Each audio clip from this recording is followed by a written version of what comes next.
Assalamualaikum warahmatullahi wabarakatuh. Alhamdulillahirabbil alamin. Wassalatu wassalamu ala asrafil anbiya'i wal mursalin nabiyyina wa habibina Muhammadin wa ala alihi wa ashabihi ajma'in wa man tabi'ahum bi ihsanin ila yaumiddin. Amma ba'du.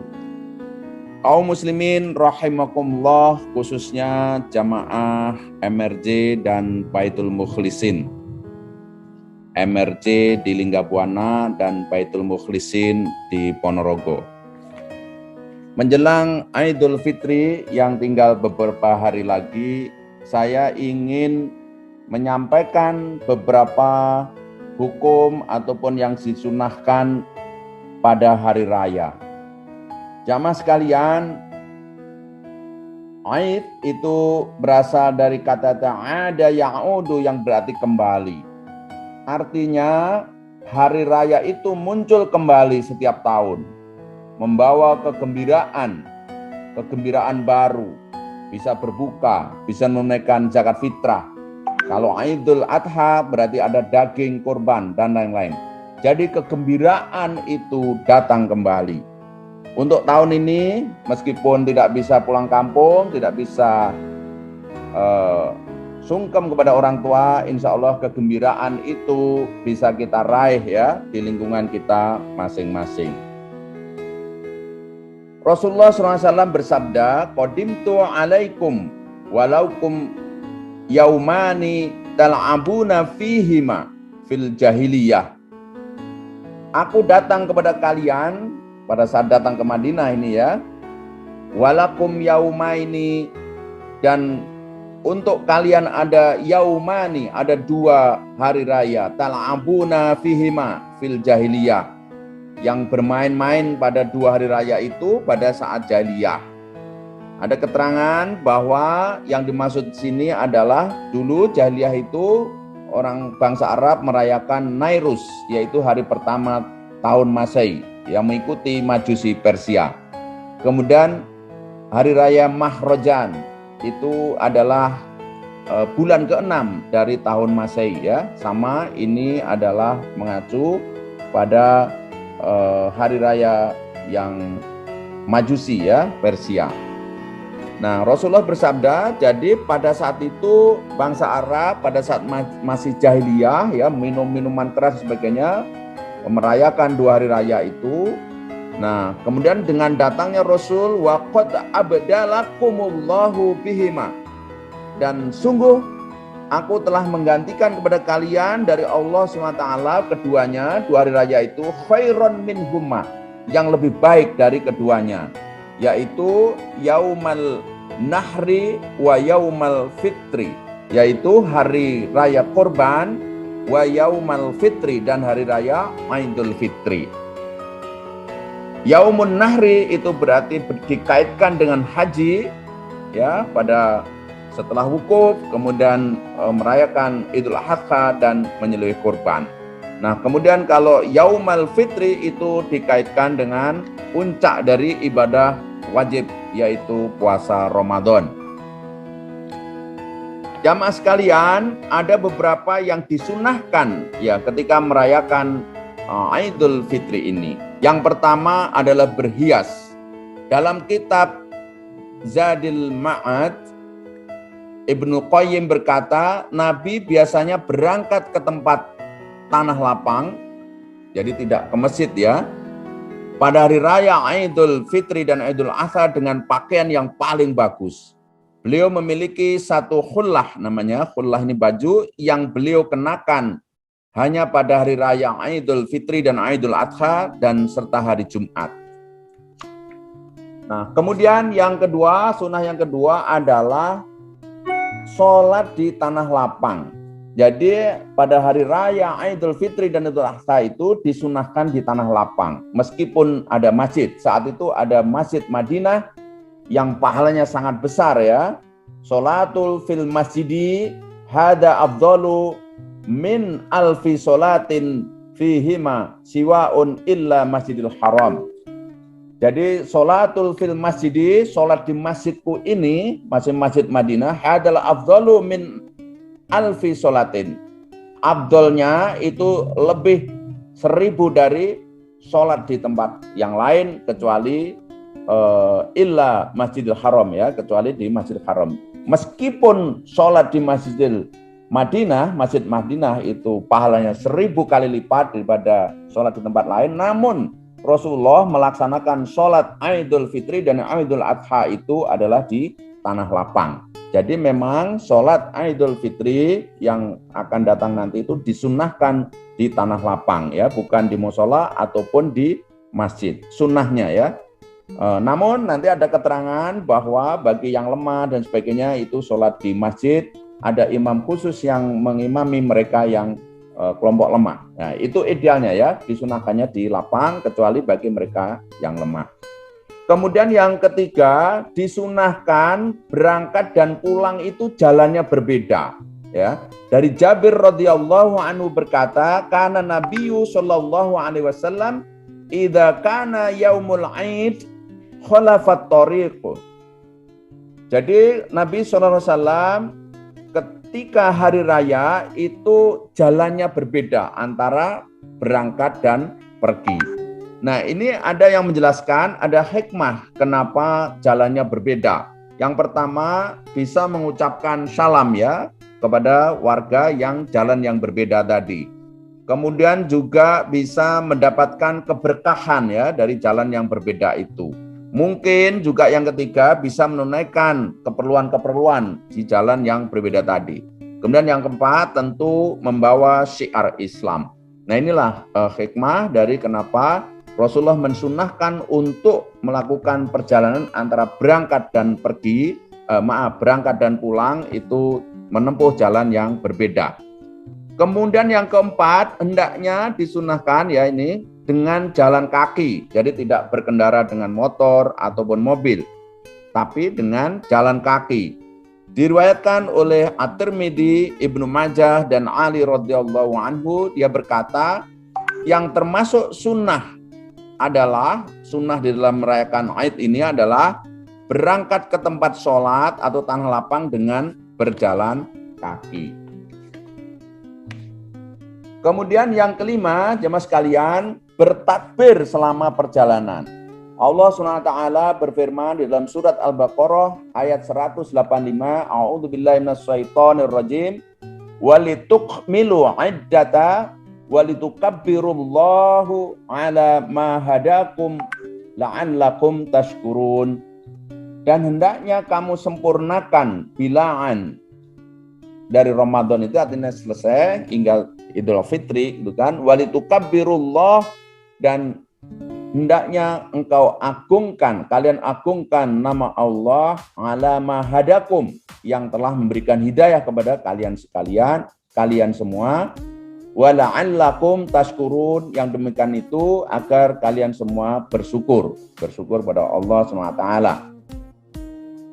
Ada hadis yang diriwayatkan oleh Ibnu Abi Syaibah di dalam kitab Al-Musnad. Al-Mahmili telah meriwayatkan bahwa Nabi SAW biasa berangkat sholat ya hari raya Aid itu lalu beliau bertakbir ya. Dalam perjalanan itu bertakbir hingga tiba di tempat sholat dan terus bertakbir hingga sholat ditunaikan. Maka ketika sholat telah ditunaikan, berhentilah beliau bertakbir. Takbirnya tentu yang standar dari hadis Rasulullah SAW, Allahu Akbar, Allahu Akbar, Allahu Akbar. La ilaha illallah wallahu akbar, Allahu akbar walillahil hamd. Demikian terus dibaca takbir ini sejak berangkat, kemudian langsung duduk menunggu sholat ditunaikan. Jadi nanti tidak ada sholat sunnah ya di dalam menunaikan sholat Aid ini. Nanti di belakang kami akan jelaskan. Nah, kemudian sunnah berikutnya adalah mandi sebelum sholat Aid. Imam Sa'id bin Al-Musayyab berkata, bahwa sunnah sholat Id Fitri itu ada 3. Yang pertama adalah berjalan kaki menuju tempat sholat, kemudian makan sebelum berangkat. Nah, jadi kalau sholat Idul Fitri itu disunah makan terlebih dahulu sebagai tanda bahwa hari itu adalah hari raya, tidak berpuasa lagi. Ya, berbeda dengan kalau sholat Idul Adha. Tapi kalau Idul Fitri ini disunah makan dulu. Kemudian yang ketiga adalah mandi sebelum sholat Id. Jadi harus mandi pagi-pagi supaya kebagian kamar mandi dan mandi sebelum berangkat sholat Id. Kemudian berikutnya jemaah sekalian, yang ketujuh, tidak melakukan sholat sebelum dan sesudahnya. Jadi tidak ada sholat sunnah sebelum dan sesudah sholat Id itu. Dari Ibnu Abbas radhiyallahu anhu, ia berkata, Inna Nabiyya sallallahu alaihi wasallam shalla yaumal fitri rakaataini. Salat Idul Fitri itu 2 rakaat. Lam yusalli qablaha, tidak ada salat sebelumnya, wala ba'daha, dan juga sesudahnya. Ibnul Qayyim radhiyallahu anhu berkata, Nabi SAW dan sahabatnya tidak pernah mengerjakan sholat jika telah sampai tempat sholat, artinya di lapangan, baik sebelum maupun sesudah sholat Idul Fitri. Kemudian yang 8, jamaah sekalian, ini berkaitan dengan hukum sholat Id. Ada beberapa pendapat, hukum sholat itu ada yang mengatakan sunnah. Ini berdasarkan hadis, datang orang Badui bertanya kepada Rasulullah tentang Islam lah. Intinya ringkasnya, apa kewajiban yang mesti aku harus tunaikan? Sholat 5 waktu. Yang lain tidak ada. Yang lainnya sunnah. Kemudian puasa Ramadan. Apakah ada yang lain? Tidak. Yang lain itu sunnah. Kemudian zakat fitrah, zakat mal. Apa yang lain? Tidak ada. Nah, dari atas dasar ini, maka karena sholat yang wajib itu 5 waktu, maka sholat Id dinilainya oleh sebagian ulama mengatakan itu sunnah, karena berangkat dari kisah tadi. Kemudian yang kedua adalah fardu kifayah. Nah, ini ada yang berpendapat fardu kifayah karena berlandaskan tidak diawali adzan dan iqamah sebagaimana sholat mayit, maka fardu kifayah. Kemudian yang ketiga adalah fardu ain. Ada yang berpendapat fardu ain, salah satunya adalah Syekh Islam Ibnu Taimiyah ya, bahwa Nabi sahabat itu tidak memberikan keringanan ya untuk pergi ke tanah lapang semuanya, baik yang anak laki-laki, anak perempuan, tua, muda ya, maupun yang haid sekalipun itu dianjurkan untuk ke tanah lapang untuk mensiarkan hari raya Idul Fitri ini. Maka atas dasar inilah Syekh Ibnu Taimiyah itu menyebutnya ini wajib ya, fardu ain. Karena faktanya memang sholat Id itu dianjurkan oleh semua kalangan tadi. Bahkan ada riwayat, ada sahabat yang tidak pernah punya pakaian, punya jubah ya, agar dipinjamkan, saking urgennya agar bisa menunaikan sholat Idul Fitri ini. Kemudian Imam Syana'ani dan Siddiq Hasan, beliau juga pernah menjelaskan bagaimana kalau misalnya sholat Idul Fitri itu bentrok pas hari Jumat, bertemu ya, antara sholat Idul Fitri atau Idul Adha itu bertemu dengan Jumat, maka sholat Id itu bisa menggugurkan sholat Jumat. Nah, sholat Jumat adalah wajib, maka tidak mungkin sunnah menggugurkan yang wajib. Atas dasar inilah maka berpendapat bahwa sholat Idul Fitri adalah wajib. Jadi itu ya, ada 3 pendapat, sunnah, fardu kifayah, dan fardu ain ya. Nah, kemudian kapan waktu sholat? Waktu sholat ini adalah setelah naiknya matahari setinggi tombak. Jadi matahari sudah naik sepenggalah istilahnya, hingga zawal. Zawal itu adalah tergelincir ke arah barat. Jadi sudah masuk zuhur. Nah, itu adalah waktunya. Nah, namun tentu yang utama ya tadi ya, setelah matahari setinggi tombak ya. Tapi prinsipnya Kalau misalnya tidak berkesempatan, tidak memungkinkan, itu waktunya hingga tergelincirnya matahari. Kemudian berikutnya di dalam sholat Idul Fitri nanti itu tidak ada adzan dan iqomah, ya, tidak ada adzan dan iqomah. Dari Jabir bin Syamurah radhiyallahu anhu, Nabi SAW bersabda, "Shallaitu," ya beliau ini ya, Ibnu Jabir ini berkata, "Shallaitu ma'a Rasulillah." Aku sholat bersama Rasulullah al-Aida ini ya pada 2 hari raya, ghaira marratin wala marrataini. Bukan hanya sekali atau 2 kali. Saya lihat bi ghairi adzanin wala iqamatin. Jadi tanpa adzan dan iqamah. Jadi sholat Id ini adalah tanpa adzan dan iqamah. Lalu bagaimana tata cara sholat Id? Sholat Id ini adalah sebagaimana tadi dijelaskan adalah 2 rakaat, sama diawali dengan takbiratul ikram, hanya saja setelah itu nanti setelah takbiratul ikram disusul dengan takbir ya, takbir 7 takbir pada rakaat pertama. Kemudian baca Fatihah, surat biasa, rukuk, sujud dan seterusnya. Pada rakaat kedua nanti takbir 5 kali. Nah, ada yang menjelaskan bahwa Rasulullah itu tidak membaca apa-apa, ya, tidak ada riwayat yang menjelaskan demikian. Namun ada juga yang berpendapat di antara takbir tadi, yang takbir 7 kali tadi, Allahu Akbar sampai 7 kali di rakaat pertama dan 5 takbir di rakaat kedua tadi, di antaranya membaca Subhanallah walhamdulillah wala ilaha illallah wallahu akbar wala haula wala quwata illa billah aliyil azim. Nah, kalau yang sempat bisa baca ini silahkan ya. Kemudian hukum berikutnya adalah khutbah itu dilakukan setelah sholat. Jadi bukan seperti sholat Jumat ya, ini kebalikan. Jadi khutbah Idul Fitri itu dilakukan setelah sholat Idul Fitri. Dari Ibnu Abbas radhiyallahu anhu berkata, Syahidtu Aida.